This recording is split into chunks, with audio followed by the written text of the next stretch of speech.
17 અને 18 નવેમ્બર 2024ના રોજ કારેલી બાગ અને તે પછી રાવપુરા પોલીસ સ્ટેશન વિસ્તારમાં એક મારામારીનો કિસ્સો ફોલોડ બાય એક મર્ડરનું ઘટના બન્યો હતો. આ અંગે 2 ક્રિમિનલ કેસ દાખલ કરીને શહેર પોલીસ તપાસ હાથ ધરી છે ને સાથે સાથે જે તે વખતે કેટલાક પોલીસ અધિકારીઓ વિરુદ્ધમાં પણ આક્ષેપ થયો હતો. આના અનુસંધાને જે તે વખતે જ પેન્ડિંગ પ્રિલિમિનરી ઇન્ક્વાયરી 2 કર્મચારીઓને આપણે સસ્પેન્ડ કર્યા હતા અને તે પછી એક ડિટેલ્ડ પ્રિલિમિનરી ઇન્ક્વાયરીના અંતે કેટલાક કર્મચારીઓના તથ્ય બહાર આવતા તે અંગે પણ આપણે આજે ખાતાકીય રીતે પગલાં લીધી છે, જેમાં કારેલીબાગ પોલીસ સ્ટેશનના 2nd પોલીસ ઇન્સ્પેક્ટર, એક સબ ઇન્સ્પેક્ટર અને અન્ય 8 એએસઆઈ હેડ કોન્સ્ટેબલને આપણે જુદા જુદા કારણેસર પ્રાથમિક તપાસમાં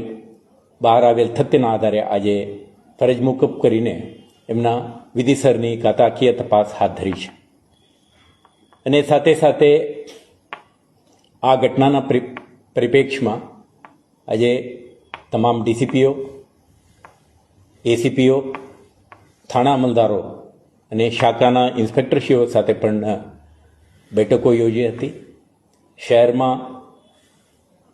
ઘટનાના પરિપ્રેક્ષમાં અને general law and order situation અને ગુનાખોરી અટકાવવા માટે કેટલાક પગલાઓ ભરી છે. ઓલરેડી તમે જોઈ શકશો કે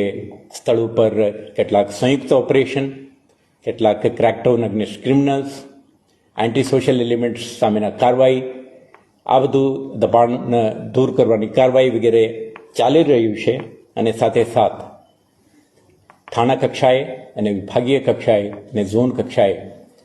પોલીસ નોન ક્રિમિનલ્સ, એન્ટી સોશિયલ્સ અને જે ઇફેક્ટિવ પ્રિવેન્ટિવ એક્શન સાથે કામ કરી શકે તે માટે ડિટેલ્ડ ચર્ચા થઈ છે અને આપણા તરફથી એક એક્શન પ્લાન તૈયાર કરીને અમલમાં મૂકવા અંગે દરેક અધિકારીને સ્પષ્ટ સૂચના આપી છે. આવતા કેટલાક દિવસો સુધી આપણા રિગરસ એન્ફોર્સમેન્ટ અને કાર્યવાહી હાથ ધરી શહેરમાં ફરીથી સ્ટ્રોંગ